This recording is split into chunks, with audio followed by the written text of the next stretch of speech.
तो नमस्कार दोस्तों, आज किसी वीडियो में हम पढ़ेंगे साइंस 9th क्लास का है। तो इसमें हम ये चैप्टर पहला है। तो इसमें हम सबसे पहले पढ़ेंगे विज्ञान और मापन यानी साइंस एंड मेजरमेंट। तो सबसे पहले हम इसमें साइंस में देखेंगे पहले विज्ञान किसको बोलते हैं। इस पहले चैप्टर में हम जानेंगे विज्ञान किसको बोलते हैं। तो इसका हम परिभाषा सबसे पहले आपको हम नोट करवा देते हैं। तो विज्ञान की चलिए परिभाषा हम यहाँ पे नोट करवा देते हैं। इस यहाँ पे लिखते हैं विज्ञान।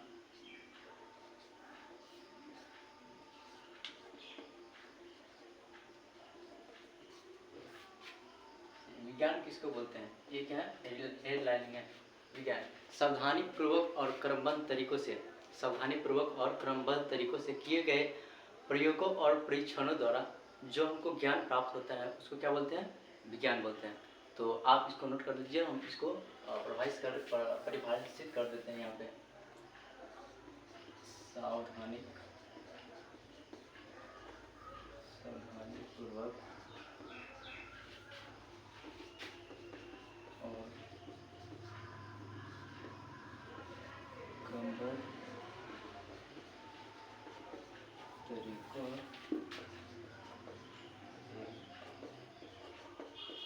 ये गए प्रयोगों और परीक्षणों द्वारा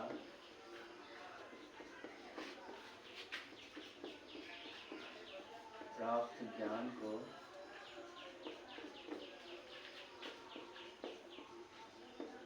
विज्ञान कहते हैं। बात समझ में आ गया। सावधानी पूर्वक और क्रमबद्ध तरीकों से किए गए प्रयोगों और परीक्षणों द्वारा प्राप्त ज्ञान को क्या बोलते हैं, विज्ञान बोलते हैं। विज्ञान दोस्तों दो प्रकार के होते हैं। कितने प्रकार के होते हैं, दो प्रकार के। पहला इसमें हो जाएगा भौतिक विज्ञान और दूसरा हो जाएगा जीव विज्ञान, ठीक है। और भौतिक विज्ञान के भी दो पार्ट होते हैं, उसको भी हम जानेंगे, और जीव विज्ञान के भी दो पार्ट होते हैं, उसको भी जानेंगे। सबसे पहले इसको हम परिभाषित कर देते हैं, आप इसको भी नोट कर लीजिएगा। यहाँ पे देख लेते हैं विज्ञान के भाग इसके कितने भाग होते हैं, दो भाग होते हैं। इसके दो भाग होते हैं। पहला नोट कीजिएगा भौतिक विज्ञान,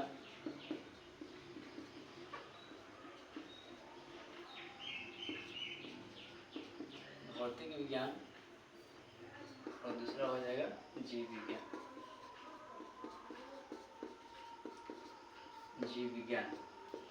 आप एक करके जानेंगे भौतिक विज्ञान किसको बोलते हैं और जीव विज्ञान किसको बोलते हैं। तो भौतिक विज्ञान उसको बोलेंगे जिसका संबंध किससे हो, निर्जीव पदार्थों से होगा तथा उससे समस्त घटनाओं से होगा, उसके बारे में जानेंगे, निर्जीव पदार्थों के बारे में जानेंगे। तो समझ किसके अंतर्गत आएगा, तो भौतिक विज्ञान के अंतर्गत आएगा। इसके बाद क्या है, ये जीव विज्ञान है। जीव विज्ञान जिसका संबंध किससे होगा, तो सजीव पदार्थ या जीव जंतु होगा, उसके अंतर्गत आएगा। इससे जो प्राप्त ज्ञान होगा उसको हम क्या बोलेंगे, जीव विज्ञान बोलेंगे। तो यहाँ पे इसको भी परिभाषित कर देते हैं। यहाँ पे भौतिक विज्ञान जिसका संबंध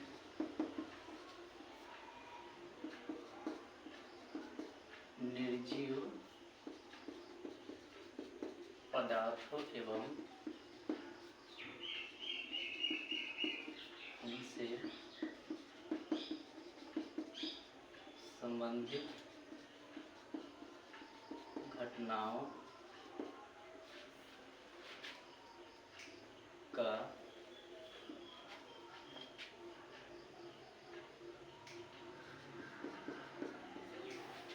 जिसका संबंध निर्जीव पदार्थों एवं उनसे संबंधित घटनाओं से होता है, और जीव विज्ञान किसको बोलते हैं, यहाँ पे जिसका संबंध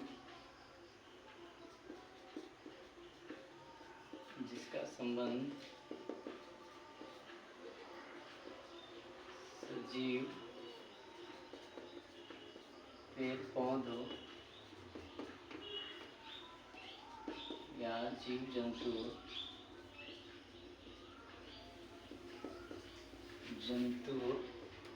तथा से संबंधित घटनाओं से होता है,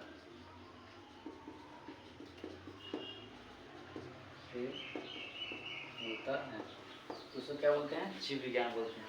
ठीक है, तो इतना समझ में आ गया होगा। अब भौतिक विज्ञान किसको बोलते हैं? भौतिक विज्ञान उसको बोलते हैं जिसका संबंध निर्जीव पदार्थों तथा उनसे संबंधित घटनाओं से होता है, जिसका संबंध होता है या उसके बारे में अध्ययन करते हैं तो क्या होता है वो भौतिक विज्ञान कहलाता है। और जिसका संबंध किसी हो सजीव पेड़ पौधे या जीव जंतुओं से होता है, उससे संबंधित घटनाओं से होता है या उससे उसके संबंध में जो भी हमको ज्ञान प्राप्त मिलता है उसको क्या बोलते हैं? जीव विज्ञान बोलते हैं। तो इस तरीक़ा से हम यहाँ भौतिक विज्ञान के भी पाठ जानेंगे। भौतिक विज्ञान का पाठ यहाँ पे स्टार लगा हम लिख देते हैं, भौतिक विज्ञान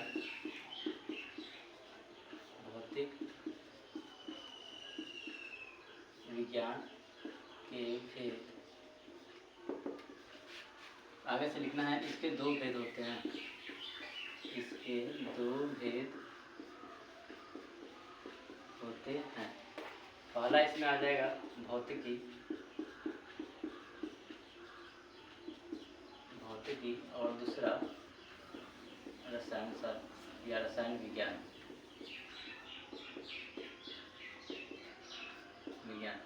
ठीक है, भौतिकी और दूसरा रसायन विज्ञान। इस प्रकार से इधर जीव विज्ञान के भी दो पाठ होते हैं, विज्ञान के भाग, जीव विज्ञान के भी भाग। इसके भी कितने होते हैं? इसके दो भेद होते हैं। इसके भी कितने भेद होते हैं? दो भेद होते हैं। पहला इसमें लिखना है प्राणी विज्ञान और दूसरा इसमें आ जाएगा वनस्पति विज्ञान।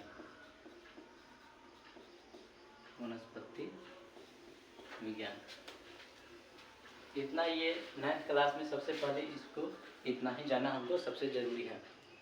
विज्ञान पढ़ने से पहले हमको इतना तो सबसे पहले जानना बहुत ही ज़रूरी है। तो आप लोग इस सबको सबसे पहले विज्ञान को याद कर लीजिएगा। विज्ञान किसको बोलते हैं? विज्ञान के कितने पार्ट होते हैं? उसमें पार्ट में भी दो पार्ट होते हैं। जीव विज्ञान के भी दो पार्ट होते हैं, भौतिक विज्ञान के भी दो पार्ट होते हैं। तो इसको आप ज़रूर नोट करके अच्छे से याद कर लीजिए, तब तक आप इसको नोट कर सकते हैं।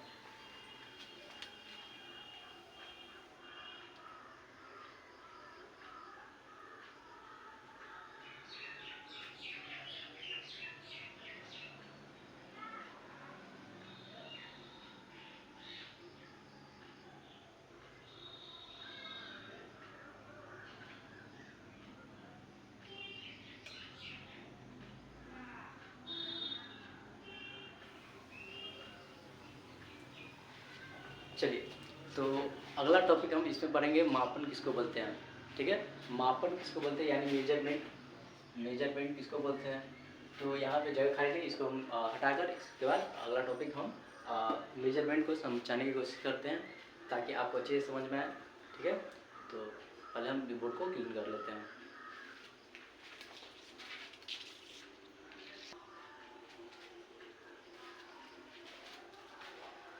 चलिए, हमारा बोर्ड क्लीन है। अब हम जानेंगे मापन किसको बोलते हैं। मापन को अच्छे से पढ़ेंगे। यहाँ पे सबसे पहले एक लाइनिंग देंगे मापन का। मापन यानी मेजरमेंट।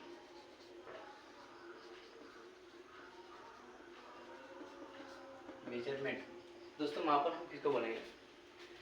जैसे कि हम कोई भी वस्तु को क्या करते हैं, उसको हम देखते हैं कि किसी का आकार देखते हैं, है ना। कोई भी स्केल हो जाएगा या स्केल के क्या बोलते हैं, वो निर्धारित होता है, उसका मान वो तुल्य होता है ना। तो किसी भी चीज़ को हम देखते हैं तो उसको सबसे पहले देखते हैं ये कितना हाइट है, कितना सेंटीमीटर या कितना केजी है। तो हमको वैसे पता नहीं चलता, पता चलता है नहीं चलता। लेकिन हम जब उसका तुल्य भिन्न से तुल्य मापन से जब उसका हम तुलना करते हैं, निर्धारित मान से जब उसका मापन करते हैं, तो हम आसानी से पता लगा लेते हैं कि वो कितना केजी है, कितना सेंटीमीटर है, कितना मीटर है ना। तो इसको क्या बोलेंगे, परिभाषित इसको करेंगे इस प्रकार से।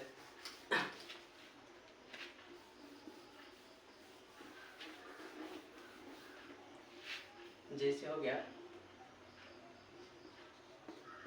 किसी भी राशि को किसी भी सॉरी यहाँ पे लिख लेना अज्ञात राशि को, किसी भी अज्ञात राशि का तुलना, किसी भी अज्ञात राशि का तुलना जब कोई ज्ञात राशि से की जाती है, ज्ञात राशि से की जाती है, तो इस क्रिया या प्रक्रिया को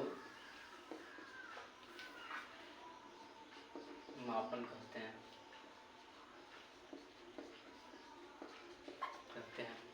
जैसे क्या हो गया, जैसे ये स्टिक है ना, इसका मान हमको पता नहीं है कि ये कितना सेंटीमीटर है ना, 20 सेंटीमीटर है या 15 सेंटीमीटर है, इसका हमको पता नहीं चलेगा। जैसे इसका कोई मान हो गया, जैसे हाइट इसका कितना है, कितना लंबाई का है, ये है, हमको पता नहीं है कि ये कितना इसका लंबाई है, चौड़ाई कितना है। लेकिन जब एक हम ज्ञात राशि, जैसे एक स्केल हो गया जो 15 सेंटीमीटर आसपास का होता है, ये कोई ज्ञात है, ये हमको ज्ञात है, ये 15 सेंटीमीटर का है। क्या इसका हम तुलना इससे करेंगे, तो हमको क्या इसका लंबाई पता चल जाएगा, है ना। अब इससे हम तुलना करेंगे, यहाँ पे लाएंगे, इधर भी नापेंगे, तो क्या हो जाएगा, ये तुलना हो जाएगा। तुलना होने के बाद क्या हो जाएगा, इसका भी लंबाई हमको पता चल जाएगा। जैसे ये 15 सेंटीमीटर यहाँ तक आ जाएगा, है ना। फिर हमको दूसरा इधर करेंगे तो 15 या नहीं होगा तो 14 होगा, या छोटा हो रहा है थोड़ा, यहाँ पे दुगना तो नहीं है लेकिन थोड़ा छोटा है, तो जरूर 14 सेंटीमीटर तक आ जाएगा। फिर दोनों को हम क्या करेंगे, ऐड कर देंगे, वो पता चल जाएगा। तो इस क्रिया को हम क्या बोलते हैं, मापन बोलते हैं। जैसे हम यहाँ पे हो गया, ये गेहूं का ढेरी है, गेहूं चावल कुछ भी है, ठीक है। और हमको यहाँ पे एक निर्धारित क्या है, यहाँ पे केजी है, 5 केजी का एक क्या बोलते हैं, इसको किलो बोलते हैं ना, 5 केजी का ये कोई वस्तु है। आप हमको इससे इसको तुलना करना है, तो हमको क्या करेंगे, इसको तराजू को इसको नापेंगे। नापते हैं कि नहीं नापते हैं, बाजार में जाते हैं तो कोई भी चीज़ नापते हैं तो क्या उस पर किलो या तराजू पे इसको नापा जाता है। तो इस प्रकार वो भी क्रिया क्या है, एक मापन की क्रिया है। इतना समझ में आ गया। तो ये है मापन। उसके बाद हम जो जानेंगे मात्रक किसको बोलते हैं, मात्रक किसको बोलते हैं। तो अगला हेडलाइन ही लेना है, मात्रक का, मात्रक यानी यूनिट।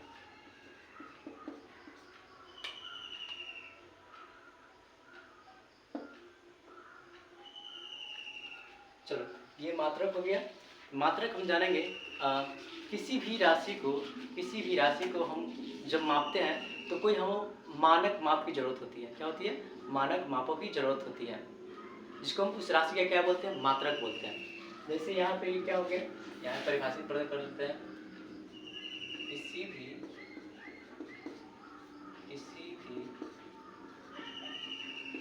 राशि को मापने के लिए हमें एक मानक माप की जरूरत होती है,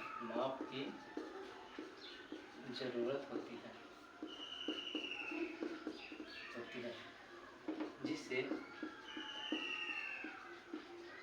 उन राशि का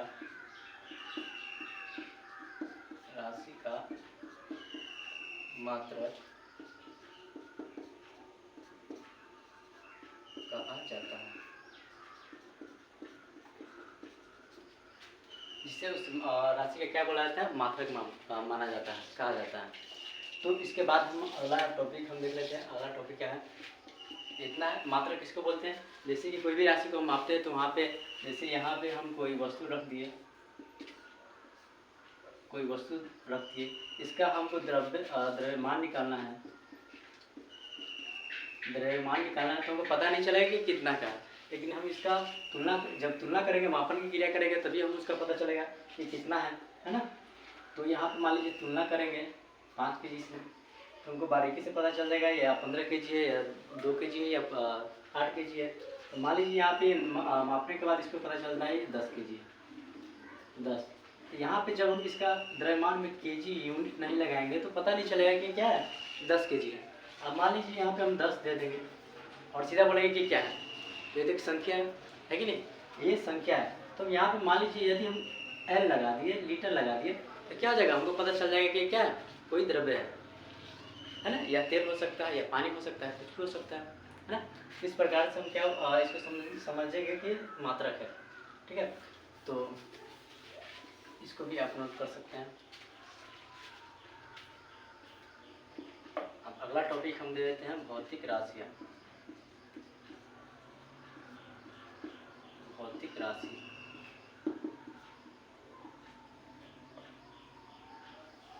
चलो भौतिक राशि किसको बोलते हैं? तो भौतिक नियमों को हम जिन पदों में व्यक्त करते हैं, उसे क्या बोलते हैं, भौतिक राशि बोलते हैं, ठीक है। तो इसको परिभाषित कर देते हैं ताकि आप अच्छे से इसको नोट कर लीजिए और बारीकी से आप फेयर के कॉपी में इसको नोट कर लीजिए ताकि आप अच्छे से घर पे भी इसको याद कर सकते हैं, ठीक है। तो यहाँ पे हम भौतिक राशि को परिभाषित करते हैं, भौतिक नियमों को जिन पदों में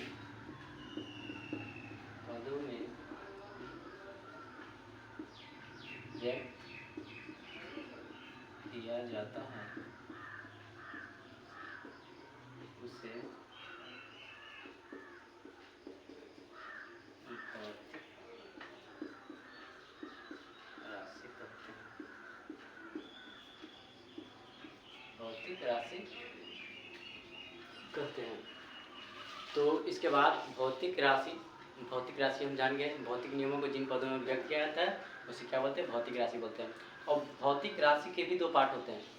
भौतिक राशि के 2 पार्ट होते हैं, पहला होता है आधारी राशि और दूसरा होता है व्युत्पन्न राशि। तो यहाँ पे आप ये भी नोट कर लीजिए, भौतिक राशि के 2 भेद होते हैं। भौतिक राशि के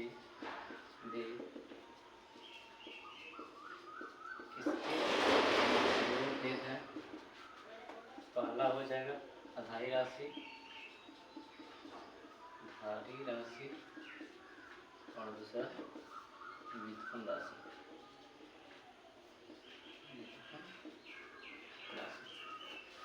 ये भी है, इसका भी एक परिभाषा है। तो इस सब को जानने के बाद हम आधारी राशि और व्युत्पन्न राशि को अगले लेक्चर में हम कवर करेंगे। तो तब तक के लिए आप इसको नोट कर लीजिए और वीडियो अच्छा लगा तो हमारे वीडियो को लाइक और चैनल को सब्सक्राइब जरूर कर लीजिए। तो मिलते हैं अगले वीडियो में, तब तक के लिए धन्यवाद।